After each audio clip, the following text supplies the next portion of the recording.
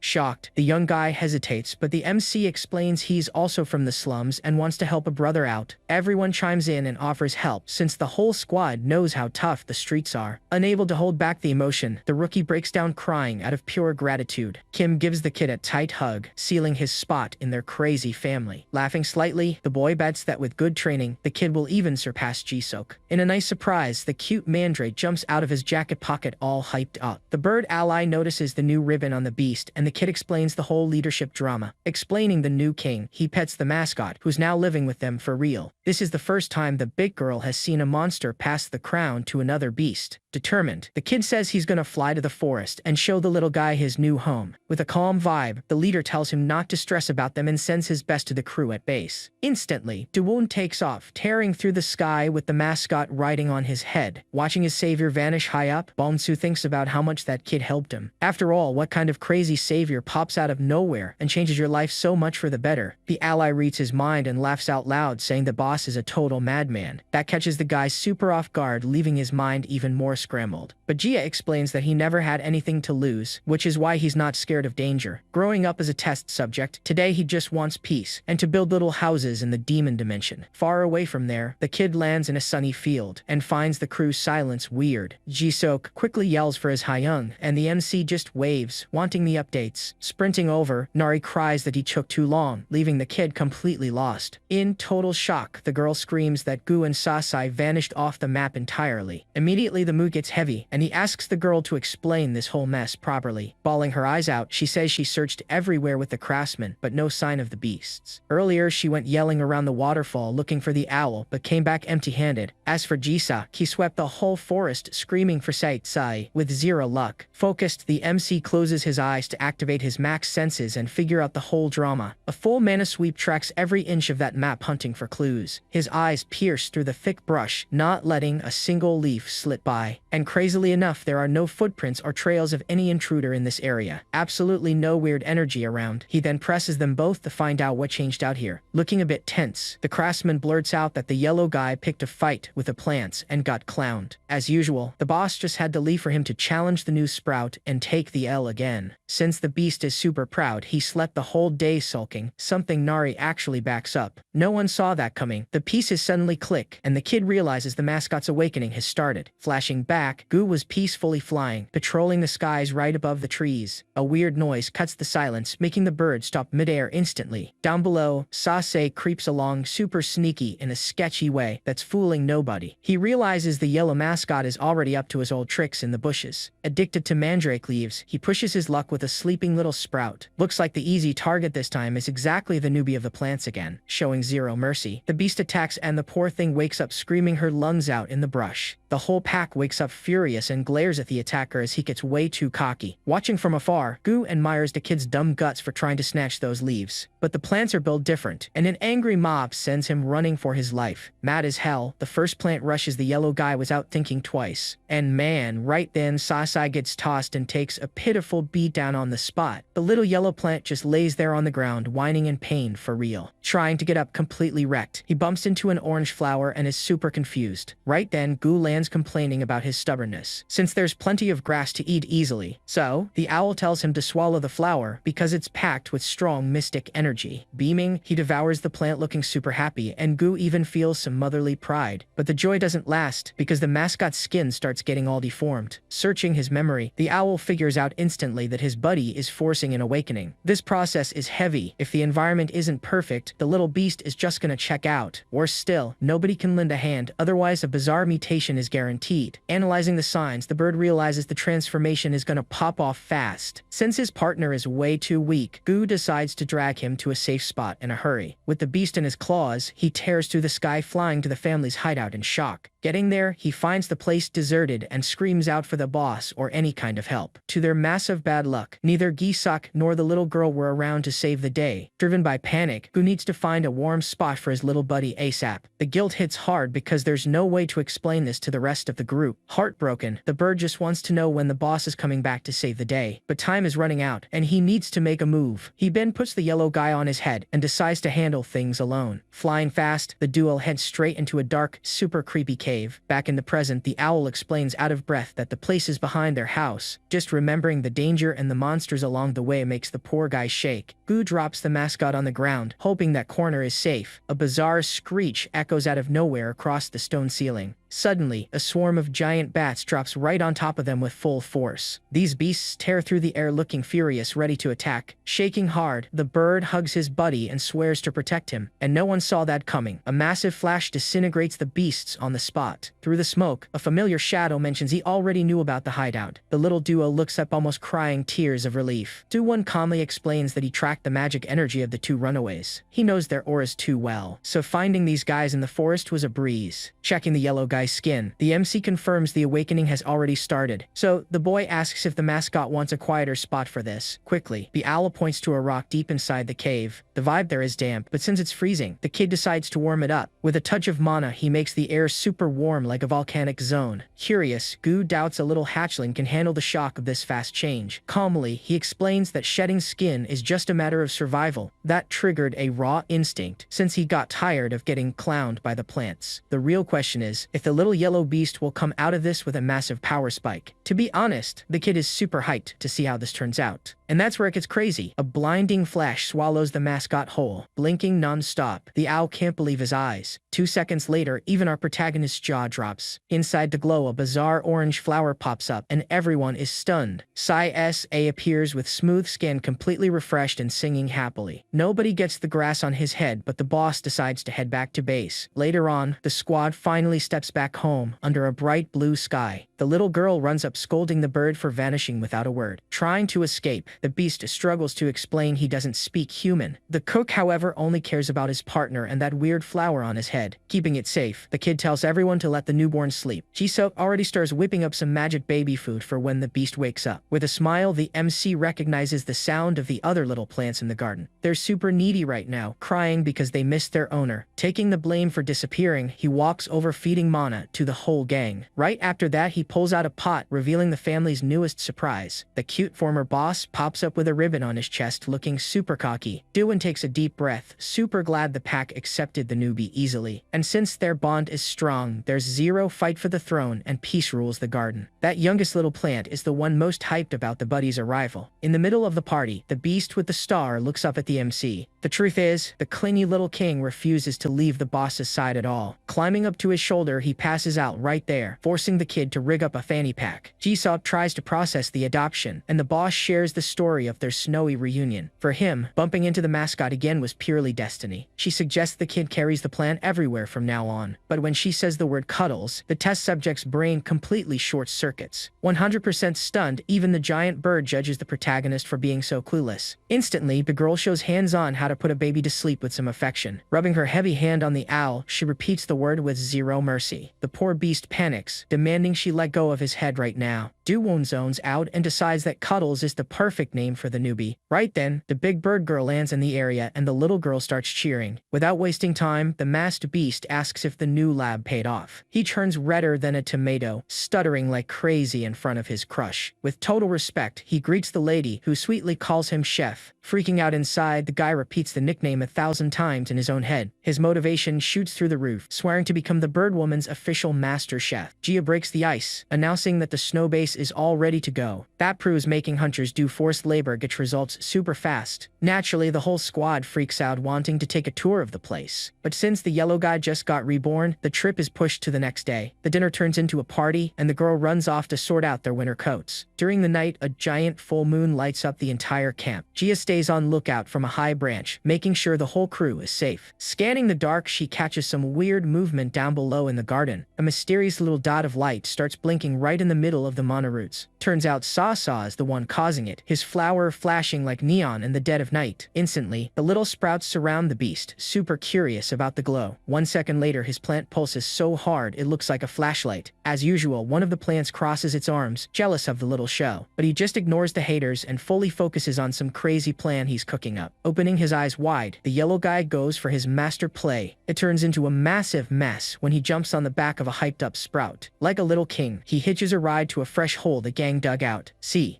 gets in the dirt with just his head popping out, thinking he's killing it. Surrounding him, the plant friends stare with a massive funeral face. Slowly, he mumbles some noises trying to mimic the root's language. He wants to play the evil genius plotting to snatch their nutrients. And that's where it gets crazy. A sudden backlash hits his body hard. Taking a magic shock, the little beast almost passes out, clueless about the fail. In complete shock, the poor guy's flower wilts on the spot from sadness. The outcome is a desperate cry over the humiliation of flopping so bad. Way over there, the girl laughs at the scene, and the kid tries to decode the mascot's dumb move. Do-won realizes he tried to play it cool but just got a VIP burial from the girls. Gotta feel bad. The little beast just bawls his eyes out right in the middle of the patch. The strides go crazy, telling him to get out of the dirt and drop the drama. So the boss goes over to save the clueless guy so everyone can finally sleep. Morning breaks and the squad reaches the snowy base, leaving the girl with her jaw dropped. Drooling over the setup, Nari yells that the place looks way too awesome. Startled, the craftsman doubts his crush actually designed that crazy building all by herself. Our MC praises the pro level of the giant structure that turned into the lab. Standing next to the bird leader, the kid flexes his handiwork, and the guy agrees it's top tier. Just then, Kim shows up with materials from the human world, sparking new ideas for the boss. Manager Kim asks about Bong-soo, and the boy says he's already safe training Mana out there. Glad to hear it, Do-won flashes a smile and announces it's time to make a real move. He stares down the slackers shaking in the snow and suggests they can finally send the gang back. Wasting no time, he tells the alchemist to drop a silence spell on them and take all the blame. That magic triggers if they even think about talking, but Jisoo is totally shocked by the idea. For the craftsman, that old spell is too easy to break, but the MC swears it's a guaranteed game over. Questioning it, the cook pushes back. Chill as ever, the boy unleashes his aura and confirms it works. Far away from there, a guy reports to Chairman Go that several rank A's just dropped to rank D. A politician throws a fit, demanding to know why they can't break such a mid-spell. Feeling the heat, the association leader takes the suits, yelling while sweating buckets. He then brings up an identical case that went down 57 years ago to the politician. Turns out someone sealed that with pure mana, making it unbreakable, and the suit remembers. With an orb in hand, the boss suspects Yoon-soo is a culprit using an ancient technique, even though he thinks it's complete garbage. The politician sees a golden ticket to body his rival. Cornered Go decides to finally give the green light to the slum cleanup project. Chuckling like a villain, the politician agrees and tells them to speed up the original plans. Back in the snow, Neri chills and plays while the MC and the bird dude share some hot tea. With the magic locked in, the kid orders the hunter squad to get out of there ASAP. He drops a final warning for them to act right and never lay a single finger on a kid again. The craftsman's jaw hits the floor, thinking this whole monoceal thing is just impossible. And that's where it gets crazy. He remembers that bizarre incident from 50 years ago. According to the records, a mad scientist confessed to some twisted, forbidden chimera tests. Unfortunately, the guy had a silence spell on him, locking away every single detail about the place. Dozens of Rankus hunters tried to break it and failed, turning it into one massive, endless mystery. Connecting the dots, he figures out the boss's technique is exactly the same as that crazy day. Just then, the big guy from the bird tribe absentmindedly snipes a cookie right off their table. Gia storms in, fuming with rage, asking if that slacker really just stole her food to her face. Sprinting away, the big guy runs off screaming for help, and the craftsman watches, thinking about the MC's past. To him, our boy has to be some super ancient, badass chimera hunter. Lost in thought, he can't even imagine the pure hell the guy went through to get this far. Crying tears of emotion, Jisak swears his loyalty, but the boss cuts him off to invite him out. Without hesitation, the guy agrees on the spot, but points out those caves are heavy danger zones. Juwon explains the weather is crazy and they need to rush to get ready for the winter. Turns out the snow in the forest region is famous for being a silent invader. On the surface it looks normal, but it packs an acid that corrodes and melts regular plants. Because of that, everything melts in the cold and bounces right back once spring rolls around. Freaking out, the duo asks if their wooden house is gonna get totally wrecked by this trek. With a laugh, the boss promises the base is rock solid and nothing is gonna collapse. Kim mentions there's a mushroom in that cave that cancels the acid, and the MC instantly agrees. Losing his mind over a neon green house, the craftsman's nose actually starts to bleed. The kid roasts his perfect timing since he pulled the exact same embarrassing stunt at the beach. Full of tears, the cook yells that he's getting done so dirty right now. Quickly, he tells the guy to head back to the human world to rest, and calls Kim over to show him something. He reveals two sick little sprouts in a bowl that just aren't healing fast enough. Analyzing the issue, Kim notices they lack mana and decides to take them to the fresh lab. Next up, the researcher mentions he saved a special little gift for the protagonist. He pulls out a jar of magic moisturizing cream that saves alchemists from dry skin. Since the ingredients are top tier, it works for the little girl and even the plants in the dry cave. Tucked away in the fanny pack, the cute little plant hears about the cream and gets all hyped. Right away, he invites the girl on the expedition and she cheers, totally ready to explore. Over in a snowy bush nearby, a bizarre noise suddenly grabs their attention, and no one saw that coming. Gia and the bird boss pop out saying they're dipping, surprising everyone. The big guy mentions he's gonna check his own place before some slacker breaks in and waves by. Shifting into her giant bird form, Gia vanishes into the sky, flying fast with her brother hitching a ride. Up in the air on Gyu, Nuri asks about the map, and the boy points out it's toward the east. The little girl finds it weird they call it a dry cave, but he swears it's not your average spot. Face to face with a massive stone canyon, the girl's jaw drops in pure awe. Blown away, she notices the peak looks like an endless stone desert stretching across the horizon. With a smirk, the protagonist pulls the crew inside right away. Nari fears the danger of that empty space, but he says the weak energy fools even rank Bs. The truth is, that map is a bizarre maze that seriously scrambles everyone's brain. Quickly, the girl suggests flying through the open top, an idea he admits would be great if it worked. Super innocent, she doesn't get why they don't just fly, so he points out the slippery pillars around there. Plus, the cave completely blocks 90% of their powers, and gates refuse to open. Because of those traps, this hole is exactly where most people end up getting wiped out. Catching on, the girl freezes in pure terror just imagining how dangerous this map really is. To fix that, she wants to just start smashing everything, and the kid tells her to be his guest. Locked in, the little girl throws a massive punch at the dry rock, using all her raw strength, but the wall doesn't even flinch from the hit, leaving her standing there looking completely lost. Feeling bummed about her lack of power, she learns from him that the stone here absorbs shock like a sponge. He crushes a regular rock to prove the point, leaving the kid totally mind-blown by the magic. Honestly, the kid admits he barely ever steps foot here and tries to remember if he ever cleared the bottom. Super curious, she asks about his last business visit, which was back when he was still just a test subject. In a flashback, a guy in a lab coat tells the test subject to hunt down a researcher in that cave. The scientist brings up the boy's bond with the target while the MC just listens, completely ice cold. Lies and leaked data made the lab coat guy order the kid to completely wipe out the traces. Straight to the point, the scumbag asks if the kid perfectly understood the lethal message. With the hit order in hand, the scene cuts back to the terrified target on the cave floor. Trapped on the ground, Kim stares at the little monster and calls him by his old tag, number 17, figuring out the lab set him up. The scientist hears the boy ask for his last words. Desperate, he explains he just grabbed the final rare ingredient to cure his wife's sickness. Tears streaming down his face, he begs for mercy, but the cursed young guy just follows the order. And just like that, everything changed. He throws it in the guy's face that he knows about the test subject's real immunity. Crawling in the dirt, the guy begs the kid to lie and say he found no one there. He swears up and down the boy can take him out the second the medicine is done. Watching this pathetic display to save his wife, our MC finds the whole thing super bizarre and illogical. Deep in his messed up mind, he remembers this exact same scumbag wiped out 100 kids on the lab tables. Cold as ice, he calls out the hypocrisy and freezes the scientist with the brutal truth. Panicking, the hypocrite screams at the top of his lungs that the woman is his real family. Silence takes over while the test subject's brain tries to process the word family. Right after the old man says he'll get it one day, an invisible force blasts the guy backward. Behind the boy, a grotesque monster pops out of the shadows, leaving the target completely speechless. The giant beast charges at the MC, who doesn't even flinch, just staring down the fake doctor. Slowly turning his head, the kid gets a good look at how massive this creature really is. Just then, a pure mana shield blocks the beast's strike with zero effort. Shaking non-stop on the dark floor, the guy cries for help like a massive coward. With zero pity, Do-woon ignores the yelling and snatches the scumbag's supply bag. Focused on the mission, he digs through the items to see what surprise this liar is hiding. Inside, he finds a monster cub mixed in with the green mushrooms and asks about the cure. Shaking his head, the scientist explains he just found the lost baby with no mother around. The boy quickly drops the creature on the ground, since the guy was just gonna sell it on the black market. Terrified, the man freaks out at the giant beast, but the MC points out she just came to get her kid back. Right after the monster is about to strike, she feels a stretch. About the Bat family talk, making the researcher mad. Questioning the difference between the two of them, Do-woon leaves the hypocrite completely stunned. To him, the beast is actually way better for saving her own blood, shutting the coward right up. He admits it's wild seeing someone risk everything, pointing out that even the weak find a way to survive. Keeping his word, he drops the hit order, but the villain begs to tag along with the MC. Losing his mind, the scientist screams in panic, terrified of facing the monster alone. Soon enough, he tries to give a master's order, but quickly drops it for a pathetic cry. That piece of trash swears to do anything to survive, making the boy stop dead in his tracks. Back in the present, Nari thinks the guy checked out, but Do-won reveals he actually saved the dude. The plan was to force the guy to confess his crimes to the law and seal his mouth shut for real. Imagining the shock on the guy's family's faces, he gets lost in thought, making the plant feel kinda sad. The girl spots the mascot's face, and the MC doesn't get it until she points out it's pure worry, all because the boy's expression got super dark while thinking back to that cruel man. Do-won realizes even the plant tried to give some moral support, finding the whole thing pretty funny. Flashing a smirk, he closes his eyes and admits he actually enjoys this good vibe. Out of nowhere, the little girl spots a glow on the rock and screams that she found it. There are several bright mushrooms growing on the wall, which surprises the kid with how fast they found them. Since the girl finds it weird for fungus to grow there, the MC breaks down the map's crazy secret. Turns out, instead of just being naturally dry, this zone drains the moisture non-stop. Because of that, even a tiny drop of water makes the dormant plants bloom with full force. Wasting no time, the kid tells the crew to start gathering everything off the wall, super hyped to help. Nari steps up and says they can leave the whole job to her. In the blink of an eye, the duo manages to stuff the entire bag full of those green mushrooms. Joking about being a mushroom millionaire, she announces that their mission here is done. A weird noise comes from the plant on his shoulder, leaving the girl pretty confused. And that's where it gets crazy. The little guy shriveled up completely from the dry cave air. Searching his memory fast, the kid tries to think of a way to save the dried up sprout. That magic moisturizing cream from Manager Kim is the exact lifesaver they need right now. Sitting down on a cold rock, he opens the magic jar and rubs the cream on the cute mascot. Magically, the little plant puffs right back up, returning to normal with a super happy face. The girl cheers at the quick fix, noticing their little buddy absolutely loved that VIP treatment. To him, that's already good enough for a first try, but the sprout makes a pretty weird face, jumping up boldly. Dodak demands way more cream, and the boss is just shocked by the audacity. Flexing Flexing like a shredded bodybuilder, the tiny creature demands some respect to get more cream. But his balance completely fails, and he dives headfirst straight into the jar of cream. The little beast sinks 100% into the white goop in the most comical way possible. Popping up with an angry pout, he listens to the girl telling him to be careful near the edge. Do-won laughs hard, realizes the mascot is hooked, and decides to ask Kim for more jars. Right then, Nari asks straight up if the new plant already got an official name at base. Skipping the small talk, he suggests naming the little guy Dodak to wrap up the squad. The little girl repeats the cute name and instantly approves the idea, thinking it's super cool. Minutes later, the boy puts Dodak to sleep, kinda bummed that the jar of cream is empty. Telling her it's time to bounce, he hears Nari freak out about how they're supposed to leave this maze. Calming her down, Do-won points out he left a trail of glowing mana all over the floor. The backup plan was scaling the walls, but luckily his marks are still totally intact. She gets totally fascinated watching those lights guide their way right through the dark. Asking about the map's weakness, the girl finds out this place is still at 100% power. Everything feels built on purpose to repel invaders, packed with crazy debuffs and wild paths. However, the kid agrees with her theory and decides to gear up better for the next run. Far away from there, Nam Jisok the cook is chilling and enjoying some peace at his own place. Meditating quietly, the guy almost has a heart attack seeing the insane purification of his mana. Instantly, the craftsman jumps for joy and starts packing his bags for a brand new idea. He starts rushing hard, since the teen dad really wants to know if everyone is eating right. Good thing he already hit the grocery store, locking down the food and lights for the adventure. Since the boss's hideout looks pretty gloomy, he swears these cute decorations will brighten up the vibe. Gripping the magic travel stone, the cook gets ready to warp right through space. With boxes in hand, his plan is to stick sunflower decorations everywhere to cover up those slimes. The portal spits him out screaming with joy, but his box crashes straight onto the floor. Completely stunned, he freezes up seeing the boss handling the plants like it's no big deal. Out of nowhere, Neri pops up wearing sunglasses, telling him to hurry up and help with the work, to stop the house from melting. The trick is crushing the fungus and plastering the walls for real. Right nearby, the bird siblings stomp on the plants in pure disgust, killing his dream of a beautiful house. Crying on the inside, Yisak begs them to be careful, but the duo just completely ignores him. Yet our boy is grinning ear to ear, thinking this green slime stuff is actually super fun. Just then, Manager Kim bursts onto the scene yelling about a seriously genius discovery. The researcher's jaw hits the floor the second he spots the walls, covered in fungus. Mind blown, he praises the squad for actually finding those ultra-rare cave mushrooms. Cutting to the chase, the kid asks about the update on that weird metal sprout, a super thin root dropped off all by itself back at the lab without anyone even touching it. Running some tests, Kim figured out the root turned into pure liquid metal generated completely naturally, and this is where it gets good. Kim drops that he used that metal to block the explosion spell. Canceling it is practically impossible, but this formula pauses the lethal effect, shocking everyone. Keeping his cool, Do-won asks straight up for the exact time limit on this delay. Without hesitating, Kim estimates an insane 72 hours of magic blocking per week. That means 3 full days of pure freedom back in the human world without any risk of checking out. Bursting into tears, the big bird dude shakes, unable to believe they're finally going back to the city. Even the little girl feels bad and asks if the masked ant is shedding ninja tears too. The big guy quickly explains that these are tears of pure joy and heavy emotion. Looking to celebrate, the boy invites the whole squad for a hangout outside, but the duo heavily hesitates. The little girl already starts jumping for joy just thinking about this massive family trip, driven by science. Kim prefers staying in the trenches working hard at the lab. So, the MC tells him to hunt down Bongsu's address, since Nari doesn't have a tracker. Ashamed, Jia is scared of walking around exposed out there, and her brother tells her to take that bone off her face. He points out that without the mask, nobody stares, and the kid is already planning to buy normal clothes. Arriving at the slum alleyway, Do-won calls the rookie wanting to check on his health. Super happy, the newbie drops the truth that he feels 1,000 times better after that help. Then, he locks eyes on the bird siblings and realizes they weren't just super strong. Rocking casual clothes, the duo shows off some ridiculous magazine model beauty. Hizak struts around in a bandana, and the young guy recognizes the little girl in the squad's doting team dad. For Bongsu, that neighborhood stroll vibe even gave off a real family feel. Curious, the kid asks what it feels like to step on pavement after being gone so long. Jia thinks everything feels warm like home, while the big guy complains that the dirt there multiplied. The whole group stares at the mountains of trash and agrees the slum got way worse. Breaking down the drama, the young guy explains that the suits took away all the cleaning services from the area. Deeply saddened, he confesses the slum was left there to rot with the flies. But the shock hits hard when he sees Mrs. Park thrown on the ground surrounded by some goons. Spotting the scene, Bongsu runs to help, yet the lady screams for him to run away immediately. The tattooed bald guy warns he's only only leaving after squeezing out the protection fee money. Right then, the youth glares at the brute demanding answers, and the villain just laughs in his face. Bong-soo claims the space gang doesn't rule there, but the guy tells him the rules changed. Cracking his knuckles, the thug mocks the rookie's audacity for trying to step up to the gang. Swiftly, the guy lunges to strike, but a mysterious hand grips his wrist tight. He gets mad and demands to be let go, except the grip doesn't budge and a sinister aura pops up. And that's where it gets crazy. The power explodes out of nowhere, making the big guy howl in pain right in the street. On the cold ground, the goon writhes while the MC glares down at the trash. The promise is clear. Next time, that bold arm is turning into a twig. Those guys freak out in anger seeing their superior, this Baekdu dude, getting clowned like that. Grabbing some iron pipes, the punks charge full speed at our kid. Then the tables turn. The weapons turn to dust when the big bird guy blocks the hit. Laughing at the shards in his hand, the ally notices the slum is still the same old chaos. Bong-soo and the lady are left speechless by the cracked level of these new saviors. However, one of the thugs escapes to warn the boss, and the boy tells them not to chase him yet. Down on the dirt, the bald dude swears revenge and promises war against this mysterious crew. A tiny voice grabs her attention, and Nari pops up announcing they're the Coco family. She says he's gonna get a lesson, leaving the brute entirely and completely glitching out. Feeling calmer, everyone enters the shop that just went through a huge renovation and looks beautiful. Madam Park confesses that selling just clothes wasn't paying the bills out in the slum. Because of that, she changed the store and started selling even basic hunter gear. Checking out the new pots, Chisok even considers taking some basic cooking classes. The owner quickly scolds the rookie for disappearing for days, and he awkwardly apologizes. In a more serious tone, she asks if he had an awakening, leaving the boy kind of frozen on the spot. He then flexes his powers and happily confirms being a rare teleportation hunter. Overjoyed, she messes up his hair, and the craftsman finds that scene super cute to watch. However, the cook suddenly freezes with an expression of pure and profound shock. Gia steps out of the fitting room in a gorgeous dress, and the little girl rushes over to praise the outfit. Turning red as a tomato, the guy stutters saying she looks gorgeous like that. The vibe flows easily, and the shop owner instantly catches the heavy crush lingering in the air. She winks at the guy rooting for the couple, knowing the two of them make a great match. Wearing casual clothes for the first time, the goofball tries to figure out if he looks stylish enough to impress. Shortly after, the big guy shows up in a suit and tie, flexing a ton of style for the crew. Madam Park almost falls over, thinking the man turned into a famous movie star. The MC even finds it weird that someone so handsome lived hidden inside a bizarre face bone. He teases his sister, asking about the picnic, and she immediately threatens to end him. Stuck in a floral shirt, the kid complains relentlessly about the discomfort of fashion. Gia agrees 100% and promises to rip off the party dress the second she steps home. Pulling out his wallet to pay, the boy hears that all of this is a big gift from her. The blonde swears it's payback for the help earlier and for saving poor Bong-soo. Since she insists so much, the MC ends up accepting the cool freebies without a fuss. Dead serious, he focuses on the goon thrown on the floor and announces it's time for some heavy cleanup. He demands to know what lame excuse these scumbags use to squeeze cash from the slum. Park reveals the rumors about the Gold City project to demolish the place without an ounce of pity. To make things worse, the gang pretends to collect defense funds just to rob their own suffering people. Her shop hasn't been profiting much lately, so funding these idiots was downright impossible. Understanding the drama, the young guy notes that trash always attracts some seriously dangerous flies. Then he approaches the crushed brute and demands to know where the coward came from. This goon stutters in pure terror, asking why he wants the boss's address. Looking seriously terrifying, the kid warns he's gonna do a heavy sweep on the neighborhood trash. Lee Dusholo loses his mind in his own office after finding out his right-hand man got bodied out there. The thugs shake while reporting it was completely unknown people in the area. Gritting his teeth, the big boss refuses to let anyone mess with the space gang on his turf. He swears heavy retaliation and orders the crew to arm up to the teeth for a direct clash. Man, right then the door flies off and a goon yells that the base is under attack. The trail of destruction is massive, with dozens of thugs already taken out in the hallway. Chisok steps on the punks while they announce the Coco family name to their villain leader, but the villain doesn't even care about that bizarre name and charges forward wanting to crush everyone with his fists. Arriving at the main hall, he goes into deep shock seeing his entire army on the floor. Fuming with rage, the boss steps up to Jisok demanding to know if he caused this massive mess. Calmly, the craftsman flashes a mocking smirk at the number of punks in that place. Our MC tells his partner to handle it all solo as long as he doesn't set the base on fire. The mission scares the cook since the entire rival group seems to be full of strong, awakened. Duwon keeps it real. To be a true rank A, the guy has to wipe the floor with these scumbags. And with that heavy motivation, the cook yells he's gonna get the job done and rank up. Watching from the corner, the rest of the squad eats popcorn while Nari cheers him on. They suggest a tactical retreat, except the overly proud leader decides to clash head-on. The villain analyzes Gisok's brutal strength, guessing he's a focused rank B tank. In his mind, that bizarre crew could only be the League President's hired muscle. Gizo clowns the thug for talking too much and calls for a one-on-one with zero patience left. Blinded by hate, the leader attacks, throwing ultra-fast punches his way. But the cook dodges every punch like it's nothing, proving he's already on another level of fighting. He can read every single movement, finding the guy's strikes hilariously slow, keeping full focus. The partner even has to hold back so he doesn't obliterate the poor rival. The impact on the ground spreads a massive crater, blowing all the extras away instantly. Jisoo loses his mind over his own cracked power, noticing how much he leveled up alongside this new family. With the unexpected praise from his crush coming from behind, the goofball melts with happiness right there. Quickly, the MC warns that the beef isn't over yet, demanding full focus on the fight. Just then, a killer instinct warns the craftsman of the imminent danger popping up behind his back. And no one saw that coming. That beast stands up huffing with lethal claws in his hands, promising to shred the rookie to pieces. Spinning his claws like a crazy chainsaw, he charges in wanting to tear up everyone in the room. The clash is brutal, yet the ally holds his ground, blocking that cursed magic combo. Jisoo finds it wild that the guy mixed wind magic with the pure strength of an enhancement. Swallowing the scumbag in this massive tornado, the whole scene leaves Jia pretty on edge. Without breaking a sweat, the big ally guarantees the cook already has this fight 100% in the bag. He actually passed down some top-tier melee combat tips to the guy just moments before. Staying super calm inside the hurricane, he codes his own punch with pure massive energy, and no one saw that coming. Popping out from above, he absolutely bodies the villain's face in one single hit. Defeated and spitting teeth, the gang boss kisses the dirt after getting completely and utterly clowned. The big guy praises his ninja technique of using the magic defense shield to strike back with zero mercy. Loving the wild fusion of spells, Do-woon heavily congratulates him on that huge level up. Even his crush agrees, dismantling some cheap weapon without a single drop of physical effort. Out on the street, the hideout's rusty tin sign still flashes the old space gang name. She rips the sign right off, and the MC confirms this turf is officially theirs now. Using some ridiculously cute magic, the little girl fires pure energy and burns a beautiful drawing right on the spot. The final artwork leaves the word coconut super colorful and vibrant, which the kid thinks is pretty awesome. Freaking out, Duchio realizes the brat has cracked powers and maybe that other guy was actually the weak link. With the thug completely surrendered, Jisoo pressures him to unlock the base's secret safe, but the clown is stubborn, preferring to go down hard rather than give up the password to his precious loot. Our boy steps in, warning him there's a much faster way to handle this mess. In a single punch, he shatters the magic door to pieces, revealing a massive mountain of cash. Curious, the ally asks what they're gonna do with this gang if they let them walk free. Right then, the kid asks what exactly these thugs are supposedly protecting the slum from. Jia explains they used to beat up anyone committing crimes just to keep the streets safe. Staring down the boss, Doon brings up the Gold City plan to bulldoze the whole place. Naturally, he wants to know how the gang plans on stopping this massive disaster. The villain fires the question right back, claiming the only way out is just getting stronger. He reveals the president of the Hunter League actually made them a super dirty offer. The whole idea was for the gang to cause chaos and speed up the slum's destruction. Except the boss refused, throwing his men on patrol duty to protect the neighborhood instead. Down on his knees, he swears the gang loves this place, even if a few guys messed up. The bird dude calls out his bluff, since extorting cash is pure scumbag behavior. To him, there's no such thing as a good thug, shutting the big villain up right there. Skipping the nonsense, the kid slams the table and decides to give the trickster a real shot. With a smirk, he pitches a deal, since the gang claims to love their hood so much. So using all that vault cash for the good of the people shouldn't be a problem at all. And just like that, everything changed. The main street is now getting swept by actual workers. One goon asks for some magic sweeping help, only to catch a heavy scolding from his angry boss. He quickly figures out the work flows way faster when everyone pitches in together. Nearby, buckets stacked with mops and brooms are all set for the daily grind. Naming the squad the Space Family, the MC puts the guys to work scrubbing the entire slum. Scared the kid will beat up their leader if the street gets dirty. The brutes cry and accept their duty. Painting the walls, a few of them even question if they actually became real janitors around here. Another guy just accepts his fate, knowing that clashing with the rich folks would be a massive waste of time. Deep down, they feel like they can trust the kid celebrating their squeaky clean street. From a distance, Gisak admires the fresh, clean look of this completely forgotten area. He spots a fanny pack hanging on the kid's belt, a neat little gift from Mrs. Park. That accessory turned into the perfect cozy home for Dodak, who hops out looking super happy. Out in the woods, the little girl steps through a portal to greet her plant buddies. Welcomed with tons of hugs, the mascot hears the squad complain about how long they took. Confused, Duan searches for manager Kim, who randomly vanished from the area. The owl points out the guy probably flew all the way back to the frozen mountain lab. Acting super sweet, Jisok strikes up a chat with Jia and asks if the crew is hungry. Hyped up, the bird dude suggests a simple dish of egg rice with some soy sauce. Since it sounds kind of weird, the duo repeats the ingredients without putting much faith in his cooking. Swearing it's delicious, he starts cooking while the MC calls the little girl to hunt for dessert. When he asks about fruit, she mentions some red grapes should be perfectly ripe right now. The berries out there are built different, and the kid can already catch a sweet scent in the air. Pointing straight ahead, the girl freaks out after spotting the legendary grapevine of this world. The sheer size of that massive tree is so cracked it drops her jaw straight to the floor. Down on the ground, a pack of wolves circles the area, looking pretty starved for some grapes too. Out of nowhere, she points up, spotting a beat-up redhead falling right out of the sky, clinging to the bark. The poor guy cries about being so far from the top of that massive plant. Thanks to the wild hallucinations from those dangerous grapes, his body just keeps giving out. Slipping down, he cries over losing his escape stone and tearfully apologizes to his grandpa. Meanwhile, Duan just chills up there wanting grapes, though the girl tells him to aim for the purple ones. Shocked, the dangling guy thinks he's seeing a mirage because the whole scene is just too bizarre. Feeling bad, the shorty even asks if they can't throw a lifeline to the almost dead guy. The kid claims the guy can hold on a bit longer while he focuses entirely on harvesting dessert. Heavily impressed, she praises the plant, which he guesses is easily over 60 years old. When she asks about the trunk rings, the kid shakes his head with this super distant, lost look. He reveals he actually planted something just like it, triggering a dark flashback to his old lab days. Back in the day, a few scientists released the little test subject to head back to his cell early. Hopping off the table and trying to ignore the pain, the little boy spots something flashy sitting in the trash. Right between the dirty bags, a mysterious seed gives off a super faint glow. Slowly but surely, a stubborn green sprout tries to push its way right out of the grime. Scooping up the thing, the boy asks if they were seriously gonna throw out a rare demonic seed. The guy in the lab coat calls it useless trash, so the little boy asks if he can keep it. With a sigh, the scientist caves in, remembering this brat once stabbed the boss over a simple no. Cut to today. The MC touches the glowing golden bark and recognizes his very own masterpiece. Chuckling to himself, he finds it surreal that his weak little sprout turned into a living tree monster. Right in front of his face, a juicy bunch of grapes is practically begging to be dessert. The plant itself actually lowers its branches for the girl, shocking the rookie who's still plummeting. Running completely out of strength, the redhead's hand slips off the damp wood and he loses his grip. In pure panic, his fingers finally let go and the poor dude gets sent straight down to meet his maker. Screaming in absolute terror, he tumbles down the thick bark in a complete freefall. And this is where it gets good. Right before he turns into Wolf Chow, golden magic freezes him midair. Holding the rescued kid, Duwon asks straight up if he happens to be Lee's grandson. Completely dazed, the rookie gets told he needs to deliver an urgent warning to his grandpa. With a smirk, the kid points out that the old man officially owes him his life for the second time now. Just then, a cute little yellow snake pops up in his lap, squeaking like it's having the best day ever. Still dizzy at the dinner table, the redhead has zero clue what's going on with these animals in his lap. From a distance, the MC just admires his plants playing around peacefully in his private garden. The poor guy's brain short-circuits watching literal beasts going down a parrot slide out in the woods. Making it worse, the masked squad stares straight into his soul, wanting to test out the new guy. To top off the madness, this ridiculously good smell of sesame oil completely takes over the air. Convinced it's just grape-induced madness, he rubs his eyes seeing the bird dude holding a plate. Flexing his master chef skills, the ally describes his scrambled eggs sitting on perfectly shiny rice. Smoothly, he breaks down his magic soy sauce seasoning and that ridiculously mouth-watering aroma. His masterpiece gets some cheese on top, plus a side of soybean paste soup and a ton of kimchi. Sitting in a circle, the whole crew drools while the MC praises his gift for throwing a feast. Super polite, the bird chef tells their visitor to eat up, which somehow makes the guy even more terrified. Shaking with fear, the ginger kid gulps and finally decides to taste this exotic menu. Swiftly, he shoves a generous spoonful of that dish right into his mouth. In theory, the basic seasoning is just there to bring out the flavor of the food. But that bite hits way too hard and he explodes in awe at that god-tier taste. devouring every piece. The girl praises how each rice grain soaked up the perfect flavor. Feeling super confident in his cooking powers, the chef flashes a satisfied smile, proving that the little vials used in the recipe were key to making the magic happen. With a full stomach, Gu questions if this weirdo is actually the hunter boss's grandson. One of the partners also wants to know the reason behind his embarrassing moment hanging from that dangerous branch. Thinking about the top of the tree, Do-woon tries to figure out this poor guy's reckless mission. And no one saw that coming. The MC figures it all out and drops the truth about grabbing the seed. Back in the day, the guy got into a huge argument with his grandpa inside their famous official association. Sick of the pressure, he says he just wants freedom and refuses to become a hunter. Replying calmly, the elder questions his feelings and brings up that ultra-rare seed. The deal was fetching that hellish plant in exchange for never being forced to fight again. Today, he vents about trying to please the old geezer his whole life since he raised him. Except the kid hates fighting and has zero clue why his grandpa would ask for such a lethal task. Right then, our boy looks at him and confesses he doesn't understand much about family. Turning to the young man, he reveals he finally gets why the grandpa sent him out there. Turns out the mystic vine only bears fruit once every few decades. Until the seed is fully ready, the tree hides it all the way at the top, growing almost up to the sky just to avoid the beasts down on the ground. As for the flying creatures, it releases a wild gas through the fruits, meaning the plant lives just to protect that seed, exactly like a father and son. Do-woon then tells him to forget the guilt and focus on his grandpa's real feeling. Several family photos show up on a nearby piece of furniture. Far away from there, Lee Yoon-soo himself stares out the window deep in thought, wondering if he went too hard on the scolding. His phone rings with his grandson's name. The old man even considers inviting the kid to dinner after so much time apart. On the line, the redhead just cries, finally understanding his grandpa's love. Yet the elder thinks the phone is muted and that the boy just went out to enjoy life. Letting out a sigh, he reflects on how dangerous times have gotten lately. He even remembers the Rank A squad that lost their status out on the snowy mountain. From a dark corner, a goon reports that they completely covered up the case. The president tries to find some logic in it, thinking it was a portal error. However, he quickly tosses that idea out since he watched the whole thing unfold from the front row. He will never forget that snake creature on the parrot back in the slum. Unexpectedly, the memory of that kid from the past comes rushing right back. Man, right at that second, the door flies open with the goons screaming. The news that Beko vanished in the Shadow Realm hits the old man hard. Heading back to the camp, two little creatures pass out near the fire. Our boy finds it funny, saying the good food made everyone super sleepy. The tiny owl misses the redhead, but the craftsman put him on dish duty. Shortly after, Jisok returns and the MC quickly asks if he knows the old man. Flashing a smirk, he mentions that story is already decades old. In the middle of the flashback, the craftsman is flying around a completely destroyed wasteland. The plan was hitting the monster realm, but the portal dumped him in the wrong spot. Staring at the shards on the ground, he notices the transit went completely wrong. Making things worse, the backup stone fails and the time limit keeps ticking down. And that's where it gets crazy. Two sinister dragon heads pop out of the shadows. A few quick strikes almost hit the guy by surprise. Without breaking a sweat, he flashes that confident smile and sets up his defense. One single wind punch easily handles the situation against those little beasts. Actually, they were just two mini dragons now crying inside a magic bubble trap. Feeling super proud, he runs with the sphere, thinking it's the perfect idea to stop thugs. Until he hears a weak voice crying for help right in the middle of the rubble. Finding the trapped dude, he quickly offers some water to save the poor guy. Stranded there for 3 days, the man says thanks and Jisok just asks for his name. Yoon-soo introduces himself super humbly, handing over a card for a brand new guild. Even without powers, the old guy says he just wanted to support the hunters. That friendly invite instantly sets off alarms in the hero's paranoid mind. Cutting the chatter short, he asks about the escape stone and the elder shakes his head. Of course he didn't have one, hence the old man's panic over the wild beasts. Chill out, Jisok tells him, promising to carry him straight to the zone's exit. Almost crying from relief, the guy can hardly believe he knows the map by heart. Acting super chill, he pulls out a mashed potato and offers it to his mysterious savior. That was his very last piece of food, proving his ridiculous optimism during a crisis. During a hike, the geezer chatters non-stop, exhausting the young man's brain. Back in the present, the little owl finds out that was their actual final goodbye. Yeah, the big shot never even realized he got saved by a chimera. Playing with the embers, Jisok pulls a warm potato right out of the fire. The skin peels off easily, showing off that classic steam of some top-tier food. Without a second thought, he swallows the whole meal down. Wow, that nostalgic taste makes the duo agree it turned out flawless. Thinking about the upcoming cold, the MC suggests digging out a shelter. The Sprout leader loves the idea and agrees to gather firewood real quick. Meanwhile, Do-wing spots the little beast shaking and guesses he wants more cream. Sadly, their stash ran completely completely dry, making the poor guy instantly upset. Shortly after, a giant blue portal tears through the air out of nowhere, and would you look at that, Manager Kim pops out throwing a massive celebration. Curious, the alchemist immediately hunts for his bald buddy with his eyes. Knowing the other guy is stuck at the sink, our boy tells him to keep the secret quiet. With his fancy briefcase wide open, he reveals the perfect cure for the sprouts. The only problem is the dose has to go straight into the vein via injection. Fun fact, the little beasts are terrified of needles and completely freeze up. Seeing them huddled up, Gu even asks for another option, but the liquid needs to drip slowly. Then the kid connects the dots and asks if the chemist has any spare moisturizer. Holding the lotion, he gives them a nice root massage to help them chill out. Mind blown, the scientist freaks out over this super unique physical contact tactic. Doo-woon smiles proudly, flexing how well behaved his pets really are. Mid-head scratch, the little creature passes out asleep, completely shocking the owl. Even the manager is stunned by this foolproof instant sleep technique. Giving bad luck 0 chances, the MC whips out the syringe in one swift move, and he pokes the knocked out root like a true master of precision, leaving poor Kim paralyzed from sheer amazement. Soon the other sprout passes out too, scoring major points for this brilliant tactic. Moving fast, Doo-woon orders him to hook up the medicine tube before they wake up. Minutes later, the little IV bag was already dripping right into the plant's vein. The exact same magic happens with the next patient under the silver moonlight. Everyone breathes a sigh of relief, celebrating that the hardest part of the treatment is officially over. Down on his knees, the chemist says thanks while the MC admits he'd much rather just punch monsters. Soon after, Kim remembers to ask about Jisuk so he can drop the news. Speak of the devil, a huge noise in the wood brings the bald guy running back. Yelling his lungs out, he announces the baldness cure, but trips hard on the pot. Silence takes over the group with everyone judging the disaster spilled on the dirt. Almost in tears, the manager cries, asking if he heard right about the hair. Breaking it down, the scientist explains the blue liquid revives roots while the yellow one boosts growth. Jisuk gets hyped, and Kim admits he made the mix using moss and liquid metal. Right after that, he pulls out another vial that controls hair length, shocking his buddy. Smiling at the mirror, the guy says he already has a flawless cut in mind. He remembers Jia saying she loves guys with super thick and fluffy hair. So, the choice is made. He's letting those locks grow out for real? Without hesitating, he asks for long and thick strands, demanding about 3 or 4 vials. Super quick. The inventor grabs the glass and heads to the backyard to start the magic alone. Everyone gets confused, assuming he wants to pull off a surprise for Jia. Beko immediately gets tense, imagining the scolding if the girl woke up right now. That gives away the redhead's nerves, and the MC quickly spots the guy's distress. Confessing he heard the chef's sad backstory, he understands the importance. But out of nowhere, a sinister smoke explosion covers the entire yard. Rushing outside, everyone gets a massive jump scare from the wild scene. 2 tons of hair form a massive mountain, and they scream for the manager. Deep down there, the poor inventor is getting crushed by strands that won't stop growing. Things spiral out of control, and he realizes instantly the formula backfired hard. Gasping for air, the guy can barely breathe under all that weight. And that's where it gets crazy. The MC dashes like lightning and tells Giso to freeze. He warns that any sudden movement would snap his neck on the spot. Jisuk completely freezes up, caught off guard by the boss's threat. Under the cuts of the wind blades, he screams thinking it's the end. Taking a deep breath, he falls to his knees, unable to believe the size of his own mane. He stays quiet, while the boss finds it funny and asks if he likes the new look. Nobody says a peep, with the chef still processing that hair miracle. Slowly, he pulls a silky strand that shines beautifully under the moonlight. With that, the madman throws himself on the dirt, yelling the length is simply perfect. Crying his eyes out, he praises the chemist as a true saving hero. The MC walks closer to figure out why the guy is still glued to the floor. At the same time, Gia wakes up from the yelling and gets up half groggy. She steps out of the tent and runs into that hairy figure kneeling backwards. Completely clueless, she frowns and asks who the bold intruder is. Jisuk panics and stutters, trying to prove it's actually him. Hiding his face in his hands, he's crushed that his crush didn't recognize him. That cracks up the crew in the back, who can't hold their laughter at the funny situation. But soon enough, she figures it out and laughs, saying she almost punched him thinking he was a monster. Yawning heavily, she goes right back to bed, leaving the guy with a broken heart. The boys keep the jokes rolling, whispering about the new hairy beast. Surely the chef would need some time to get over this romantic humiliation. Over there, the pets gather the cut strands to use as blankets and brooms. Beko complains about the delay, while the little bird pulls his hair in a rush, cleaning the area. She points out super innocently that the kitchen uncle looks defeated. Nobody dares bother the guy, who cries in the corner mumbling about being a monster. Then, the little girl looks for the manager, and the MC mentions he went back to the lab. The chemist wants to refine the potion, leaving the little girl amazed by his talent. Man, right at that second, a dust flash rises as the ground completely explodes. From the bottom of a huge hole, the kid asks if the depth is good enough for Gia. Cracking his knuckles hard, he declares it's time to get their hands dirty. With quick moves, he drives several stakes into the dirt to hold up the walls. Dozens of raw logs are already sorted out for the construction to start. Swiftly, the sparrow ant fits the sides together, doing all the heavy lifting. That teamwork is cracked, and the structure takes shape in the blink of an eye. She screams, super proud, calling the boss over to see the new ready base. But the darkness of the doorway scares the girl, thinking the vibe feels like hell. Shima calms the little one down, swearing the space down there is huge and safe. Out in the yard, a mountain of split wood is already set to burn. That wild amount guarantees plenty of heat for the camp all winter long. They just needed to carry it all to the new hole to wrap up the workday. And to save the day, the little creatures take on the role of workers. Watching the scene, the sparrow praises the redhead, finding the kid pretty helpful. The MC agrees in his mind, valuing the rookie's fierce drive during the chores. To reward his hard sweat, he tosses over a magic stone as payment. He clears the kid to go back to his grandpa, but the apprentice freezes up instantly. Surprisingly, the hunter salutes and begs to join the clan for good. No one saw that coming. The boss is completely lost on why he's so loyal. Bakel opens his heart and admits the hardcore training there is his only salvation. Beating his chest, he swears he wants to push his limits to the extreme to make them proud. The little girl immediately cheers in the background, thinking the family gained a new pawn. Except the boss's condition is simple. The old man needed to greenlight this madness. He decides to tag along with the guy to settle some unfinished business over there. Arriving downtown, the vibe gets heavy when they stop in front of the fancy mansion. With a shaking hand, the rookie presses the intercom announcing he's back. A second later, the door unlocks, and the old man runs out screaming for his missing grandson. He crushes the kid in a hug, chewing him out for vanishing like that. Bako freezes up on the spot, feeling the weight of that desperate longing. Finally, he gives in, returning the affection and saying the nightmare is over. The old guy cries from relief, checking every inch of the boy to see if he's in one piece. But suddenly, the big shot's eyes lock with our MC standing right there. That catches the elder off guard, freezing up when he hears the voice of that familiar face. He jokes that the years were cruel to the president, who can't even blink. Offering a mashed potato, the hero asks if his favorite dish has changed. Inside the mansion, the grandson fries his brain trying to connect the dots of this friendship. He can't do the math, since the boss barely looks like he's past 20 years old. And just like that, everything changed. It clicks, and he realizes he's facing the family legend. Shunma chills in the armchair, sipping that fancy tea like it's nothing. The host can barely believe the memory, but the MC points out he was the one saved that day. Then the trauma surfaces, remembering the monstrous massacre inside that gate. Everyone went down, except that young guy wiping the floor with the beasts like a grim reaper. Facing disbelief for years, society judged the old man, thinking it was pure madness. Curiously, he asks about the savior's whereabouts, who drops the bomb straight up. That makes zero sense to the elder's mind, leaving him petrified by the dark idea. With a shaking voice, he checks if the madman really set up camp down in the abyss. Things get even crazier, with the hero admitting he even kicked the bucket down there and came back. He super peacefully explains that he built his house and embraced the bizarre new life. Jumping from the chair, the old guy denies everything, calling the story a complete delusion. Pulling out those deadly claws, Do-woon exposes his tragic past as a lab rat. Despair hits the president hard, connecting the dots of that hidden cruelty. Right then, the amnesia drama surfaces, with the kid admitting he doesn't remember everything. Pushing his mind, the hero tries to catch the exact moment everything went downhill. Ultimately, his shredded mind just hides those brutal secrets from the past. The old man figures they wiped those memories on purpose and asks who these guys were. Soon enough, the kid reveals it was the three founders of that shady lab. One of them is the director, who probably led the harsh tests done on him. Next is the head instructor, who recruited and trained everyone there. And to top it off, the mysterious sponsor who just funded the whole operation from the shadows. He explains a spell kept his mouth shut before, but the memory was always there. Oddly enough, breaking the seal only wiped those three faces from his mind. Wanting to help, the geezer asks what he can do to track down this hideout. Do-woon asks him to hunt for clues and dig deep into an executive named On. Without hesitating, the old guy agrees and wonders if the recent mess was this big shot's doing. Still unsure, he asks if the goal is revenge, only getting pure silence right back. Back in the past, the MC warns the gang that if another kidnapping happens in the slums, their leader's head would be the first to roll, leaving the thug completely terrified. Returning to the present, the little dog Puri strolls super calmly through the backyard. Panicking hard, the host freaks out and calls the little pet back to his side. With a faint smile, the kid admits he doesn't want to throw away this this peaceful new life. He feels truly alive for the first time and just wants to prevent new victims out there. And that's where it gets crazy. A bizarre plaint jumps out of the chest, growling everywhere. The mascot gets hyped and the MC tells him to chill because the puppy is harmless. Losing his mind, Yoon-soo freaks out seeing the super healthy Mandrake treated like a simple pet. Completely stunned, the elder jumps off his chair and begs him to hold up a second. Real quick, he pulls out a glass jar with a cocoon and asks if the kid knows what it is. Our boy realizes instantly it's a magic caterpillar and questions the origin of this rare item. Explaining he won it at an auction, the old man leaves our hero a bit puzzled. After all, it's wild for the hunter president to have a beast hidden in his own house. The grandpa actually agrees, admitting that fighting for decades made him used to it. Staring at the beast, he wonders if the monsters really wanted to invade our world. That makes perfect sense to the kid, since babies barely make it through the gates alive. Right then, the president pushes a jar and offers the mascot as a gift for the boy to raise. With no luck cultivating it, he bets the rank S beast will thrive much better over there. Accepting the mission, the protagonist touches the container to inject a bit of mana. And no one saw that coming. A magic wave bursts out and the old guy almost falls back from the scare. Do-won swears he was just feeding the weak beast, until he hears a tiny voice coming out. Everyone is shocked when the cocoon says thanks with a full belly, proving it's actually alive. Hours later, as late afternoon hits, the crew gets ready to head out. He gives thanks for the new portal stone and the old guy insists he's always available. Following up, he warns that the redhead only joins the clan for good once he hits rank B. However, the rookie is wide open to visit, leaving the boy going crazy with joy. Celebrating hard, he is grateful for the chance, easing the boss's fear of losing the kid. Deep down, having a carrier pigeon doesn't hurt, and he turns his back on the hyped grandson. Right before the boy crosses the gate, the elder sends off a heartfelt thank you. The guy still struggles to believe the beast actually talks, but the hero confirms it all. Out of pure curiosity, the old man asks for a translation since the beast's words are short. Stepping up, the protagonist translates that the cocoon is forever grateful for being saved from death. With that, Do-won seals the goodbye and leaves the old man moved by the visit. Back at the hideout, the boss sits alone, finding the crew's silence pretty weird. The little owl explains Gizok is grinding for the exam while the rest play outside. Curious, he asks if even the angry duo is partying, and the pet swears they are. Flying over to the terrarium, the mascot taps the table, dying of curiosity about the new thing. Our MC quickly tells her what it is, joking that she's getting a new mental partner, but the owl finds the idea bizarre, while the boy hunts for a spot to store it. Out of nowhere, a loud crash breaks the silence, and the hero sighs, already knowing who's to blame. Seconds later, the cook pops up screaming in despair, looking for his superior in the area. His condition is critical, with his chest core almost bursting from so much energy. Watching this bizarre scene, the duo thinks to themselves he became the real forest monster. Unable to handle the pressure, the chef passes out on the floor under his idol's calm gaze. Still dizzled from the fall, he hears the boss super peacefully say he already figured out the problem. He immediately drops a congrats for the core's monstrous glow-up, leaving the poor guy totally lost. It finally clicks and he cries tears of joy, already swearing the rank A certificate is in the bag. Except the truth is harsh, since raw power without control just causes useless explosions out there. Worried about the lack of time, the leader runs the math in his head for the big day. Then an ally brings up that they only have 7 days left until the deadline for this whole promotion. The final verdict is hellish training, making the chef almost pass out from the fear of kicking the bucket. And just like that, everything changed. Gia pops out of nowhere and takes charge of forging the guy. Stepping up firmly, she tells him to trust her, since she totally gets the cook's exhaustion. Full of attitude, the bird woman promises the practical training will be pretty unforgettable. Exactly 7 days fly by and everyone is already at the official headquarters for the dreaded rank A exam. The lobby is packed with an endless line of huge dudes wanting that dream certificate. Up front, the front desk girl takes a deep breath, feeling the heavy tension in the air. Barely calling the next number, she gets completely stunned by the stylish squad standing right there. After all, our Coco family showed up looking sharp, resembling a bunch of pop stars. The leader calmly points at the cruise chef, letting her know he's the sole candidate. Shaking with nerves, the woman stares at an exhausted Jisok, flashing a bizarre smile. That creepy look almost makes the poor girl call security, thinking he's some lunatic. Thrilled to be there, the guy chills on the bench and emotionally thanks his loyal cheering squad, but the shaking comes right back, even knowing he has never trained this hard in his life. At that exact moment, little Nari walks up and hands over a gift to cheer him up. A beautifully crafted and colorful Lucky Charm shines in our girl's little hands. Instantly, his confidence skyrockets and tears already start rolling down his face. Sparrow quickly joins the circle to hype him up, but admits she's empty-handed. Laughing awkwardly, she tosses the moral support duty right onto her tough sister. With a pair of scissors in hand, she intimidates the guy by offering to chop off his huge mane. She warns that wearing hair like that loose is just begging to get beat up, forcing the chef to tie it. Finally, it's It's time for the dreaded and respected boss to give his blessing to the candidate. Do-won watches the scene with his arms crossed, keeping his cool before speaking up. Pulling no punches, he straight up asks what his subordinate's next step will be. That catches the cook off guard, but the master already bumps the goal up to the absurd rank S. Ignoring the guy's freakout, he declares that stopping halfway is just not an option. The memory of those losers from the mountain only proves the bar there is super low. Therefore, the order is to climb to the very top, leaving Gisek shaking from this massive expectation. To top it off, the association's president shows up, catching our squad by surprise. Focusing on what matters, the boss claps for the raw effort and promises the future is huge. This completely breaks the warrior down, crying as he hears he's the family's best employee. Shortly after, in the VIP room, the old man praises the apprentice's drive after seeing he's trained by him. The leader asks about the holdup, finding out the exam torture will stretch all the way into the night. Accepting the long wait, the hero pets Nari, who passed out on his lap. Meanwhile, Sparrow tries handing Ji a gift, but she's dead on her feet. Even Dodak got knocked out by exhaustion after stuffing his face with magic energy. Serving up some fancy snacks, Lee Yoon-soo lets the crew chill and enjoy the peace. Right in the middle of the break, the old man has to ask if this weird squad is all rank S. The kid says they're actually from his lab, catching the geezer off guard. He quickly explains the little girl has ridiculous rank A strength, leaving the guy baffled. And that's where it gets crazy. The president gets the brilliant idea to register everyone as hunters on the spot. Pulling out a badge, he promises he can issue the papers with zero hassle. To top it off, he mentions they don't even need a test, so they won't hurt the examiners. Do-won thinks it over, realizing that ID would save them a ton of headaches. Since the old man is asking it as a favor, the boss agrees to the VIP treatment. The only rule is the crew only fights when they want to. Deal sealed right there. Munching on sweets, the Birdman loves the idea, clearing the host's debt. Real quick, the big shot says he needs photos and dips out of the room to set it up. Look what happens next. Some suit barges into the place by force hunting for his dad. Our guy stares down the intruder, who just drops arrogant jokes in return. Acting all high and mighty, the newcomer notices the group and complains the room is crowded. Far away from there, the cook steps into the arena for his 7th survival test. Putting his game face on, he's ready to fight, while his rival tries getting in his head. Forming stone fists, the examiner mocks the chef's hair, triggering his old trauma. Ignoring the trash talk, he realizes the enemy's earth magic is the worst matchup possible. Then the brute smirks wickedly and asks what could be worse than despair. Charging in hard, he claims that false hope destroys anyone in this field. Guzao takes a punch to the face, hearing the guys say dreaming big ruins your life, but our warrior isn't backing down and ignites his own hands, thirsty for a comeback. Focused on strategy, he throws fire to push the guy back, knowing those punches are lethal. Out of nowhere, the examiner closes the gap and appears right in his face. The speed of the examiner startles the cook, who barely has time to react. Telling him to retire, the beast preps a brutal strike for the big guy. Man, at that exact moment, an impact blacks out the screen, tossing everything into the dark. Inside his mind, echoes of his family tell him to get up and hold his ground. The fierce tone of his muse questions his hesitation, demanding that warrior energy. Flashbacks of the bird woman telling him to focus explode in the guy's head. Waking up instantly, he opens his eyes just in time to see the stone punch flying in. By a hair, he blocks the hit with one single hand, leaving his rival dropping his jaw. Then it finally clicks for him, showing that all his nervousness was just fear. Furious at the disrespect, the examiner kicks the cook, who finally embraces the dread. Flying backwards, the guy gets that he was terrified of never getting past rank B. Landing firmly on his feet, he promises to never back down from life's battles again. A confident smile lights up the kid's face, dialed in entirely on success. Mocking him back, he returns the question, asking who was really wasting their life here. With his body burning in flames, he condemns the scumbag to rot in that job forever. A heat wave sweeps the arena, and the announcer calls the chef's wild victory. Feeling relieved, the warrior bites the girl's amulet, tasting that sweet approval. Completely wrecked, the madman still asks for more, celebrating his new power spike. Back in the grandpa's room, the glasses-wearing snake goes back to spitting venom at the rookies. Underestimating everyone, the rich snob cracks jokes, thinking the place became a daycare. Our host cuts the chatter, telling the guy to spit out why he even showed up. Acting super cocky, the villain brags about his schedule and walks right up to his desk. Slamming a giant mollusk on the wood, he tries selling the thing as a rank S item, full of sass. The rich guy rubs the old man's failure in his face and hypes up his own supply. Not holding back, the geezer rejects the dirty bribe and sends the illegal trash right back. Plus, he mentions he already dealt with his goons hanging around the snowy mountain, all because of that fake police report the snob set up about crimes in the slums. Laughing in his ex-boss's face, the suit thinks he's the untouchable king of the block. Tired of the circus, our hero stands up swearing heavy payback if they touch the base. Right then, the little magic plant escapes the pouch, super pissed off by all the yelling. Waking up startled, the little girl reacts, and our MC realizes the bad vibes agitated everyone. Seeing that living rarity, the villain almost falls backward from the massive shock. Filled with rage, the leader pulls the mascot close and tells the big shot to look closely, locking eyes with the loser. The kid confirms if he's really the famous boss of that crew. And just like that, everything changed. The boy steps up oozing danger, flipping the script on that worm. In the flashbacks, the gang boss snitched that the suit paid for all that chaos. Dirty money funding the terror in the neighborhood to speed up the rich guy's construction. Making the air thick, Do-woon demands answers about the criminal rumors the psycho was spreading. Crushed by that sinister pressure, the villain starts sweating cold with pure dread. Tripping out from fear, he sees a beast instead of the kid while suffering intense terror. Panicking, the grandpa jumps in, breaking the tension so nobody gets killed right there. Begging for mercy, the old man pleads while the hero crosses his arms, calculating his next move. Letting it slide, the leader cuts the aura, and the chute collapses to the floor, gasping for air. Wheezing, he connects the dots and realizes the kid has some top-tier OP strength. In his mind, this was a massive hidden backup for the good old man's side. Terrified, the scumbag scurries out the door like a rat to save his own skin. Staying completely quiet, the president just watches the enemy vanish down the hall looking pale as wax. Once the dust settles, he checks on the rookie's safety right after that tense moment. Frustrated, the grandpa admits he's mad at himself for missing such a nasty betrayal. Then he drops the bomb that the trash guy also came from poverty, helped out by him. Being crazy smart, the dude went to college and became his right-hand man instantly. But ambition spoke louder, and the guy tried to monopolize the syndicate right there. Breaking off from everything, he made a rival faction, firing up the group listening to the story. Honestly, those mercenaries get a free pass to fight, but they're only after the cash. Startling her brother awake, the woman zeroes in on the talk about some sketchy auction. The host details, it's a yearly, ultra-luxurious event right in the center of the big zone. It used to be for charity, but now it's just a runway for the rich to wash their money and image. Upset, he complains about having to go, when knocks on the door ruin the mood. Some guy pops into the room announcing Candidate 304 cleared the test. Blown away by the speed, the leader can barely believe the whole thing ended in phase 2. No one saw that coming. The dude announces he soak wiped the floor with everyone in exactly 8 minutes. Skipping the final level, the cook crowns his victory, drowning in a sea of camera flashes. Wild stuff. Journalists swarm the place celebrating the end of the guy's curse. Somebody brings up the magic wig curiosity, making our MC feel pretty embarrassed. Jisok freezes remembering the boss's secret, so he just nods his head to agree. Hearing that, the crowd goes nuts asking for the hair's price, pushing the limits too far. Unexpectedly, the little girl tubs the winner's shirt, wanting to dip from the mob. She begs to escape the harassment, running down to the garage away from the crowd. Everyone jumps into a massive limo, freaking out over that kind of VIP treatment. Chilling on the leather seats, the warrior demands proof, and the guy can barely breathe from excitement. Tears running down his face, he pulls out the new ID, making the girl cheer her heart out. She flashes a little smirk, fully approving of her teammate's massive win. But the little girl steals the show, flashing her own ID, blowing his mind. With zero hesitation, she drops the news that the plant hit S rank, completely breaking the newbie's brain. Zooming in on the picture, the guy cracks up since the mandrake is dead asleep in the shot. The boss confiscates the item with a smirk, while the chef focuses on his next target. Cruising through the Golden City, the squad speeds toward the Grand Leader's next mystery. Handed a no-limit black card, our MC leaves the big dude completely confused. Soon enough, the president explains the association usually hooks up rookies with custom suits. The limo pulls up to a rundown shop, and the old guy swears the owner is top tier. With the kid on his shoulders, the warrior agrees the place looks pretty beat up. Out of nowhere, a measuring tape almost clocks the group as a guy yells at them to scram. They spot a customer getting kicked to the curb, proving this old guy is built different. Furious, the bearded geezer grumbles about all the disrespectful punks hanging around his door. Quickly, Secretary Kim steps up and greets the grumpy tailor with max respect. The owner shuts it down, saying he doesn't serve any hunter, but the suit begs. Pointing at the squad, Kim swears the boss sent a gift to win the tailor over. That offends the old guy instantly, who catches the group whispering and talks trash about the president. Full of rage, the old man turns away, ready to slam the door in everyone's face. And just like that, everything changed. Nari mentions the pet needs clothes, and the old guy freezes hard. The grouch's heart actually skips a beat from falling so hard for the little critter. Acting super cute, the mandrake hops out of the pocket and drops a killer wink. Ji-young tries to keep a straight face while the crew barges in and starts chatting up the shop. In the end, he caves for old time's sake and lets the curious squad snoop around. Inside, the gang has a blast in the fancy shop while the master takes their exact measurements. Nari gets all tangled up in measuring tape and calls the boss for backup in the middle of the chaos. Meanwhile, the chef is flexing in the mirror, trying on shades like a Hollywood star. Across the room, the warrior praises the spotless space hiding behind that beat-up storefront. The perfectionist notes every single detail in his little book and says he's got all the measurements. Curious, he asks if the guy wants a specific style, putting the hero deep in thought. With zero fashion sense, the leader just asks for outfits that connect them all like a real family. Everyone hypes up the matching squad idea, and the brothers instantly lock in the decision. Fired up, the old guy promises a unique look, while the leader questions his grumpy attitude. Wanting to know why he broke his own rule, he presses the old man, who just adjusts his glasses. The answer is the cute pet, proving only someone with a good heart would take such great care of it. Secretly, the old dude just couldn't handle the ridiculous charm of this little metal plant. To the squad's surprise, he confesses he's actually the leader of a monster protection charity. That logic about animal lovers having good souls instantly makes the kid think of his red-haired grandpa. Riding the good vibes, he asks for an outfit for the pet, highly doubting it can actually be sewn. Proud, the master claims pet fashion is huge right now and drops 3 options right on the table. With his jaw on the floor, the chef can't believe that Tough Beast is about to become a runway model. But the little princess jumps for joy, fawning over every colorful piece of those tiny clothes. The hero flashes a low-key smile, enjoying the wild idea of spoiling his loyal pet. His mind wanders, picturing the mandrake dressed up as a little backpacker or a plush baby. Even rocking a slick suit like a mafia boss pops up in our boy's daydream. Pointing at the mannequins, he tells the beast to pick a favorite, but things get messy. Super focused, the pet walks up to the clothes, and the crew thinks he's locked in on a choice. But truth is, mandrakes are practically blind, and he's just squinting super hard. Quickly, the kid catches onto the pet's confusion as it strains its weak eyes trying to see. Full of attitude, the pet lets out a tiny yell, ordering that plastic army to march. Since nobody moves, the little plant wilts in embarrassment, frustrated by the rebel troops. The little girl laughs at the monster's cute sadness after getting ignored by the wooden dummies. That gets a chuckle out of the leader, realizing the pet thought they were his new henchmen. Breaking the sad vibes, the old guy pulls out a flawless plaid coat to shift everyone's focus. Acting all proud, he confesses it's a hidden masterpiece, and the plant is already hypnotized. Instantly, the old guy guarantees the fit, and the MC agrees to try it on right away. With the piece in hand, the master hypes up the top-tier quality of that super soft material. Right after, the kid channels his own mana into it to make the outfit way more magical and alive. The fabric glows beautifully, grabbing the attention of the pet who loves that kind of energy. Hyped up on the energy, the pet jumps around like popcorn, totally cracking up its owner. Super gentle, he adjusts the tiny outfit on his partner like he's dressing a little baby. That power-filled piece shrinks down and fits perfectly onto the monster's chubby little body. Dodak jerks with style, flashing a warm smile like he's fully loving the luxury fit. Deep down, the guy jokes to himself, wondering if the pet liked the clothes or just drained the mana. Straight to the point, he sets up a pickup for the crew's orders next week with zero stress. The tailor even tries to get the piece back for tweaks, but the beast refuses to take it off. Suddenly, the doorbell rings and the old guy glares, smelling major trouble walking in. Walking in like she owns the place. A rich snob and her suited goon completely ruin the vibe. Acting all fake, she asks for a custom dress, only to get a cold, blunt answer from the owner. With no hesitation, the old man kicks the brat out and swears on his life the shop isn't for sale. She just laughs in his face, flexing the massive cash offer she threw down to steal his land. Right as she's about to drop some dirty threats, she freezes, seeing our crew chilling in the corner. The shock is written all over her face as she stutters, demanding to know who this random squad is. Sizing up RMC, she asks if he's new in town, catching a razor-sharp projection right back. Instantly, the snob targets the little girl, dangling a trip to a famous theme park to show off. This Jessica girl acts like she owns the magical place, getting excited little squeals from the kid. To bribe the squad, she flashes luxury VIP tickets with all-access passes right in her hands. Furious at the disrespect, the boss cuts the small talk and demands to know what the snake is plotting. Playing innocent, she apologizes, swearing she just wanted to treat the little girl standing right there. Without missing a beat, she drops the golden tickets on the table, making the kid lose her mind with joy. That night promised a wild light show, and the villain totally milks the moment to sell the magic. Her toxic rambling keeps going, while Doo-Win analyzes every single step of this little game. name, drooling. Even the bird guy starts daydreaming about how awesome a theme park would be. Looking way too cute, the kid begs to go, even without having a clue what a light show actually is. Far from seeing the trap, she remembers some old videos full of rides and giant mascots. Nari kept this beautiful memory of a family holding hands, taking in all the joy of the park. With hope in her eyes, the little princess begs to live out this dream with the whole squad. Man, this is where it gets good. His icy heart actually melts, and he caves just to keep the magic alive. Hiso takes a deep breath, already smelling a massive feast waiting in the middle of the packed park. Starving, the big eater zeroes in on the buttered squid stands and fresh churros being made. The two foodies dash ahead, drooling over all the junk food like little kids at recess. Laughing at their hype, the boss drops his smile and questions the warrior about the rich snob. Locked onto the danger, the beast nods and warns him there's a rat watching them up close. Discreetly, she spots the white-haired bodyguard hiding right behind a lamppost. Fired up, the chef asks for permission to drag the goon into a dark alley and handle him. Right then, Doowon figures out the two-faced rich girl was hiding her actual power back at the shop. His gut feeling screams this crazy chick has some dark energy hiding under all that expensive lipstick. Wanting to avoid a massive brawl in front of the kid, he looks for a cleaner way to handle the mess. Out of nowhere, his eyes lock onto a spooky ride called the Monster Hunt. Judging by the fake screams, he figures out it's the classic, cheesy haunted house train. That wicked smirk creeps onto his face, realizing the closed-off ride is perfect for teaching a lesson. Confused in the corner, the spy finds it super weird the squad picked the horror ride instead of grabbing candy. Minutes pass, and the clown relaxes thinking he trapped the whole squad at the only exit. And that's where it gets crazy. A terrifying roar ruins the ride's vibe, completely spooking the guy. Panicking, the fake house monsters run away screaming they saw a real beast in there, right alongside your like on this video. Panicking, the crowd runs away screaming about a real ghost showing up. While everyone's begging for help, the white-haired guy hears someone complaining about the cameras going down again. He finds the whole security thing sketchy and wonders if those guys are pulling another stunt. The scene cuts to a luxury ride cruising through the city, with them mentioning it's been decades. Sitting in the back, a white-haired woman thinks that's highly unlikely, but she needs to be sure about what's going down. So she orders Joy to go figure out who the intruders are, and he agrees on the spot. Walking to the spot, Joy realizes it's his first time seeing the boss this nervous since today is the big parade. With his hand on the doorknob, he warns that the crew can't handle any more trouble right now. Pushing the massive doors wide open, he decides he's gonna have to check everything out himself. He gives a little smirk, thinking this whole ghost story is just a big joke. Right off the bat, he bumps into two fake monsters and wonders if this is where the mess starts. Looking up, Joy mentions he turned off the special effects for the time being. Stepping into a creepy hallway full of paintings, he points out it's his first time in there, and the vibe is super heavy. He even thinks about turning the lights on but suddenly gets spooked. Searching for where the noise came from, he tries to guess if it was the wind or some animal, since he deactivated the traps. Dead serious now, he figures out his very first move, and just like that, he vanishes into thin air, claiming he needs to hide fast. Checking out the dark structure, he makes sure the place went completely dead silent. Now walking around completely invisible, he swears that was the weirdest sound ever and wonders who the targets are. But with every single step, he hears this sketchy noise coming from his own foot and finds the whole thing super weird. He stops for a second, completely spooked after hearing footsteps getting closer. Staring down the dark hallway, he already suspects someone is tailing him. Joy finds the whole setup weird, considering he should be completely invisible to everyone else. Suddenly, a bunch of creepy footprints start echoing across the floor. Watching that trail rushing right at him, he calls out that something freaky is coming. In a cold sweat, the guy starts panicking and realizes something is closing in. Something really fast rushes right past him. Breathing heavy, he just hopes it's not what he thinks it is. Surrounded by these creepy phantoms, he finally puts together if this is the ghost everyone was talking about. He gets desperate and begs to be spared, questioning why he's the target and realizing there's zero chance of escaping. Then a massive blade just slices through the air. The weapon slams heavy into the ground, landing right next to Joy. Staring at the damage, he stutters, confirming that's a real scythe and not some cheat trick. Without a second thought, he books it out of there, yelling that things went south and he needs to run. But before he can even take a step, he runs face first into something. A bunch of dark strands drop from the ceiling out of nowhere, and he fearfully asks if that's hair. Suddenly, a creepy ghost with glowing red eyes pops up right in front of him. He gets so spooked, he passes out instantly, dropping hard on the floor while someone mocks how easy that knockout was. The masked intruders walk up to the body, and one of them complains about the ghost costume, saying he needs a wardrobe change. Pulling off her hood, the girl tells the cook he needs to train more since his mana was the first to run out. The masked guy completely loses it, asking who throws a real scythe at their own brother, but she claps right back asking who told him to mess with her earlier. Our MC praises the squad, saying they tracked the presence perfectly in the dark using aura perception, while Nari laughs and jokes about being a ghost. Super proud of himself, Kisok brags and claims he's a rank A now. Then the buddy next to him mentions that Dodak's acting was easily the best of the bunch. The round little monster starts making all these creepy noises straight into a microphone. Nari points out she even got him a voice modulator to play with. Getting back on track, the MC asks the squad if they managed to collect all the stamps yet. Just a bit before all this, the crew stops in front of the haunted house and our MC invites Nari to check the place out. The little girl freaks out, screaming that it looks way too scary, but he calms things down saying it'll be chill if everyone goes together. Soon enough, they read the rule board promising a prize for anyone who collects the stamps from every stage. The security sign makes it super clear. Just hearing that word, Nari's whole mood flips and she gets super hyped. Full of energy, she starts yelling, wanting to know exactly where these stamps are located. With a little smirk, our MC figures the monsters in there are probably the ones holding the items. After thinking it over, he suggests they play ghost themselves and lets them know he's gonna turn everyone invisible. Back in the present, he actually praises Joy's stealth skills, while the guy is just mumbling passed out on the floor. Noticing the knocked out guy, Nari realizes he's from the clothing store, and the MC agrees, joking that he must work there playing a monster. Super worried, she suggests calling a doctor right away, so he decides to go give the staff outside a heads up. Nari stretches her little arms to shake the passed out dude, telling him to wake up, while the MC laughs, saying the guy will never admit he fainted from fear. Our boy admits he really wants to figure out Jessica's true identity, but brushes it off since he's having fun and today is all about Nari, so he suggests they go catch the parade right now. Right after, she gets this teddy bear with little black eyes and is completely amazed, saying it looks just like that fox. Carrying it on top of her head, she announces she's gonna gift it to the fox guy. Strolling through the park, the guy asks if the place seems way more packed than before, and Kiso guesses it's because the parade is about to start. Smiling wide, he mentions that snagging a good spot is everything at these events, and tells them to trust him, but suddenly people start screaming in terror. The whole crowd panics and scrambles because a red gate just spawned naturally out of nowhere. He immediately steps in front of Nari to protect her, totally baffled by how something like this just popped up in a theme park. And that's where it gets crazy, as he finally realizes what's going down. Very slowly, the little face of a chubby-cheeked critter starts poking out. Completely shocked, they realize it's a flying squirrel straight from the demon realm. Aiming his bow and arrow, one of the soldiers just laughs, pointing out it's just a tiny squirrel. The archer totally mocks the situation, saying natural gates are no big deal nowadays, and fires off a heavy shot. In the blink of an eye, the little chubby guy deflects the arrow mid-air, catching everyone off guard. It then starts charging up its tiny horn, and unleashes a massive thunder shock, aiming straight for the three hunters standing right there. The blast of energy floors all three of them at once, making Kaiso point out that's way too much firepower for a mere flying squirrel. Frantically, Neri screams for them to look straight ahead. Out of nowhere, that little squirrel starts growing massive. Our boy confirms they're dealing with a disaster-level boss, leaving his buddy completely speechless. The guy mentions it's insanely rare for a disaster-class monster to spawn all by itself like that. Then the squirrel turns into this Gigantamax version, and the guy fearfully wonders what on earth just happened. The MC thinks about how disaster-level beasts usually have smaller mobs backing them up. Staring down the lone beast, he suspects there's a hidden reason why it's flying solo. In that moment, the reflection in the creature's eyes shows the front of the haunted house. Suddenly, the beast launches into this massive jump, catching absolutely everyone off guard. The whole crew looks up as someone yells in panic that the creature is crashing right toward them, but the giant squirrel just sails right over their heads. Ginsok and Nori duck down to cover themselves. Confused by the creature vanishing, he wonders if it's packing some kind of invisibility skill. Dark lightning starts cracking all over the place, and the entire structure starts getting crumpled by these invisible hits, wrecking everything in sight. The relentless assault moves at an absurd speed. The park turns into a chaotic mess of lightning while the girl tries to figure out which way the threat bolted. With quick thinking, the guy figures out the squirrel is spreading demonic energy to scramble their tracking, and even praises its stealth build. His sister notices the sudden blackout and quickly concludes the enemy is definitely running electric skills. Neri warns that the whole place is gonna get leveled at this rate. So naturally, the MC reaches his hand forward, saying he needs to cast a net in that direction. The massive mana trap slices through the air, glowing bright, hunting down the target. Then the net bursts open, snagging the target right on the money. Trapped in those glowing threads, the little beast lets out a confused squeak, having no clue how it got caught, dropping like a rock straight to the ground right after. He just smiles and says, "He got him." Thanks to the lockdown, the squirrel shrinks right back down to its normal size. Kisok is genuinely surprised looking at the thing up close, wondering if that really is a disaster-level beast. Even so, he admits the little guy is actually pretty cute. The poor little dude looks completely terrified with everyone crowding around him, and Nari chimes in saying he honestly seems super gentle too. She asks our boy if he's gonna take him out, but he replies that leaving him here just means the hunters will get him anyway. Nari figures the squirrel must be easily scared, which explains why his build relies so much on stealth skills. Plus, he only fought back because those hunters pulled aggro first. Begging the MC to keep him alive, he actually agrees since he's also pretty curious about why he spawned here to begin with. Our boy suggests just taking the little guy home, and Nari looks super hyped about the idea. Suddenly, this really weird noise echoes out from the gate, and the girl points out that the gate is actually closing up. In that exact second, the gate just completely vanishes. Her brother notes it vanished way too fast to be a standard natural gate. After all that chaos, they realize they're the only ones left in the whole park. Neri looks over her shoulder and asks about the parade. Noticing how everything got wrecked thanks to the squirrel incident, she realizes it's over. Our MC awkwardly tries to say they'll still catch the parade today, but she just buries her face in the squirrel and says it's fine. But out of nowhere, tears start dropping right onto the little guy. Teary-eyed, she hugs the little monster tight against her chest and bravely says they can just come back next time. Everyone standing around feels completely awful for her. For a split second, Kisok suddenly remembers something and tells the whole crew to follow his lead. The scene cuts over to an observatory deck. Mostly confused, the group just stands there while Kisake hypes up how gorgeous the view is from up top. He just tells them to hang tight for a second. In that exact moment, a streak of light shoots straight up into the sky. The street bursts into these massive colorful fireworks. Super surprised, someone in the crew mentions those are the famous fireworks they've heard so much about. Looking up, Kisok smiles, explaining they always set off fireworks after the parade, and admits he was sweating bullets thinking the blackout ruined it. Everyone is just totally mesmerized, taking in how awesome the whole thing looks. Our boy points out that even Dodak seems to love it, and looking down at Nari, he sees the stars in her eyes, completely enchanted by the whole show. Staring up at the sky, she whispers that she's never gonna forget today. Meanwhile, in another spot, Gu is scratching his head trying to figure out why this happened. He points out the MC even pumped mana straight into the Whittle house, and yet he wonders why the little guy's condition is actually getting worse. Briefly flashing back, Gu remembers the boss telling him to watch over the guy until they got back. He was totally shocked to learn that little critter was actually a smart monster just like him. Back in the present, Gu complains that the little pest knows how to talk but is still super clunky since it only knows a few words. Staring right at it, Gu rants that its rank is way higher than his, so telepathy won't even work, wondering why the boss gave him such a cracked mission. Right at the exact moment, the gate rips open behind him with our MC and the squad walking out. Panicking hard, Gu rushes over, begging the boss to quickly check on the little dude stuck in the cocoon. Checking out the situation, our boy asks Gu if the thing is actually struggling to breathe. He quickly notices that the mana he infused into the house is still perfectly intact, so he is completely lost trying to figure out what the problem is. Suddenly, the squirrel gets super restless after picking up on something. The tiny thing that was literally dying seconds ago just lights up the moment he sees his buddy thrashing around in Neri's arms. He manages to break totally free from the MC's binds. The squirrel bolts straight for the little house while Gu asks who that is, and our MC casually drops that it's a disaster-class squirrel. Completely mind-blown, Gu just freezes at the news. Tearing up a bit, the squirrel gets even closer, finally seeing his friend right there. He just grabs the thing right in his mouth and books it out of there, with Nari yelling in the background asking where he's going. Heading straight for the horizon, our MC says he's gonna track him down. A little smirk pops on his face as he admits he has no clue what their backstory is, but they've got to be the absolute best of friends. The lore drops that monsters are heavily shaped by whatever environment they spawn and level up in. So naturally, if they end up in a zone that doesn't match their typing, their stats can tank just from being there. These mobs completely lose access to their full power and urgently meet an out. Their ultimate failsafe is this famous homing instinct. Pulling up to this completely frozen wasteland, our MC scopes out the scenery. Taking a good look, he recognizes the ice biome and mentions it's been a hot minute since he stepped foot out here. The guy then looks down, completely baffled, trying to process grasp what's going on, wondering if the squirrel is literally building a nest for the cocoon. But he finds that super weird, seeing as bug-type monsters usually spawn in hot zones. It hits him that maybe this is the one specific spot meant for it to hatch. Trying to crack the mystery, he just keeps watching the whole thing go down in dead silence. Out of nowhere, the squirrel drops a low growl and glares right at our boy like he doesn't trust him. With a nervous little smile, the MC backs off, telling the beast he won't bother them and to just keep working. Watching the coup pulse, he figures the monster isn't talking because it's spending all its energy trying to heal up. Our boy calculates that since it's a disaster class beast, its HP regen must be absolutely cracked, predicting a full recovery in half a day. Dodak just watches the whole thing go down looking super curious. But in the blink of an eye, he leaps right off the boss's shoulder, hitting the ground hard, making the squirrel look over completely confused. Suddenly, he opens wide to straight up eat the mana pouring out of that cocoon. Our MC quickly shuts that down, telling him he absolutely cannot eat that stuff. Sitting right there on the ice, he explains that the mana belongs to the little guy inside and he desperately needs it to heal up. Upon noticing the little plant crying its eyes out, the boss asks if he's starving after traveling for so long. A confident smirk pops up as the kid instantly cooks up a quick plan in his head. He drops the tiny plant right in the snow next to the cocoon, leaving both beasts super confused. Right after that, the MC slams his hand flat against the freezing ground. A massive, magic aura wraps around the three of them, and the boss promises to feed the duo until their bars are full. The little green guy happily munches on the mana, and the MC honestly finds the whole thing adorable. Right beside them, the squirrel catches the oval pod vibrating and gets curious. Out of nowhere, the cocoon levitates right into the air, totally catching everyone off guard. The glowing shell drifts up into the night sky, leaving our boy pretty stunned. Blasting this blinding light, a shape forms, making him wonder how the beast hit its awakening so fast right after healing. He suddenly remembers planting a seed back in the day, and completely relates that to the floating egg thing. Flashing back to a massive tree from his memories, our boy figures out the creature couldn't trigger its awakening earlier purely because of the wrong environment. Super hyped, he breaks into a massive grin, admitting he's never actually seen a fully leveled silk caterpillar, so he can barely wait to see what drops. With absolute wonder in its eyes, the little furball locks onto that skylight, barely believing what's happening. A massive flash totally lights up the night sky, making the boss wonder what the heck is spawning. A gigantic blue butterfly of pure light spawns right in the sky, and no one saw that coming, leaving our boy totally speechless at the glow-up. Taking in this beautiful view, tears start pouring down the squirrel's face. The massive bug also starts crying, announcing it finally reunited with its best friend. It then immediately starts shrinking down. Watching the glowing bud shrink, the squirrel lets out a soft sound, while our MC wonders if this boss can just scale its hitbox however it wants. With a chill little smile, he watches the duo and thinks about how strong their bond really is. The two little guys just sob while staring at each other. The scene flashes back, showing the squirrel catching a nice nap against a tree in this sunny forest. Suddenly, the little rodent wakes up totally spooked, looking around completely lost. A chubby little caterpillar drops down on a silk thread dangling right next to his head. Super curious, the fuzzy rodent lets out a little squeak, keeping his eyes glued to the hanging bug. But out of absolutely nowhere, the shadow of a massive bird covers the ground, leaving the furry guy in pure shock. A freaky three-eyed bird pulls off this brutal dive bomb and instantly snatches the little bug. Panicking hard, the squirrel bolts straight after the bird. But the flying mob gains altitude way too fast, clutching its lunch tight. Suddenly, an even bigger flying beast ambushes the brown bird from below, violently sinking its claws right into it. They go flying straight toward a totally frozen zone. The squirrel runs for his life, trying to track his friend down. In that exact second, the giant bird accidentally drops the little guy, plummeting straight down toward the icy ground. Completely out of breath, the squirrel lets out a super weak squeak after spotting something sketchy on the floor. Resting right there on the frozen ground is the tiny, completely intact pod. With so much care, the furry beast scoops it up in his mouth and just starts running off somewhere. Now back in the present, the giant butterfly glides through the sky, and our MC actually thinks the ride is top tier. Chilling on the silk, our boy points out this fast travel method hits totally different and is way quicker than walking. A huge smile crosses his face as he drops that both pets want to move in with them, already wondering if he needs to upgrade the base. Looking straight down, he recognizes the Rocky Mountain biome, wondering if this is his first time back since he literally revived. He suddenly spots Lee Beko completely cornered down there, gripping a sword for dear life. This freaky slime mob with a skull face stares down the swordsman, who totally panics realizing he's up against the Skullime boss. Sweating bullets, the warrior grinds his teeth, finally realizing that pulling up to this high-level zone completely solo was a massive throw. But out of nowhere, our boy crash lands right onto the green slime, triggering an impact that splashes goo everywhere and scares the life out of his ally. With a dead serious look, our MC stares the guy down and instantly asks what the heck he's doing out in these parts. Sitting on a rock completely covered in dirt, Lee Baek-ho thanks him for the save, while the MC figures the guy came farming for loot because Lee Yoon-soo hasn't secured anything for the auction yet. Looking totally defeated, the hunter explains some scumbag pulled strings behind the scenes, and thanks to that drama, all the decent artifacts just vanished from the market. Our boy thinks over the guy's situation, knowing he was just trying to help his granddad, and debates dropping some loot for him out of pity. Then the dude reaches into his pocket, admitting he didn't farm anything crazy when the boss asks about his run. He pulls out this white stone and asks what the heck it even is, catching our MC completely off guard. With the rock leaking this sketchy purple energy, Lee Baek-ho explains, it looks mid but has this insane demonic aura, so he guessed it was some unreleased mineral. Glaring right at the piece, our MC tells him to hand over the item immediately, leaving the guy totally confused about the sudden demand. Right after that, our boy drops the craziest bomb, straight up saying that bone actually belongs to him. Asu checks over a document and decides they desperately need a clearer chain of command. Back at the wooden base, Gu tells the butterfly to repeat after him. Gu actually tries teaching her his own name while she struggles to copy the pronunciation. He lectures her that learning languages is all about grinding repetition, forcing his student to start from zero. Sitting at the table, our MC tells the bird dude the beasts are settling in. Great, realizing their whole guild family just got way bigger. Checking out the giant bird completely knocked out on the grass, the kid figures sleeping outside drops your body temp, suggesting they either expand the base or build a whole new spot. The winged ally asks what kind of crafting materials they should use for the build this time around. Our boy realizes if they use wood, they'll need to slap some mushrooms on it, so he definitely needs to brainstorm a bit. Packing up his inventory, he remembers bumping into the swordsman, casually mentioning he sent the dude packing because he just gave off bad vibes. Tossing some rocks right on the table, the boss explains the warrior farmed them in the Rocky Mountains, leaving everyone totally lost. Spotting the purple aura on the rocks, the big guy guesses the lore behind them, and our MC confirms those are actually his missing bones.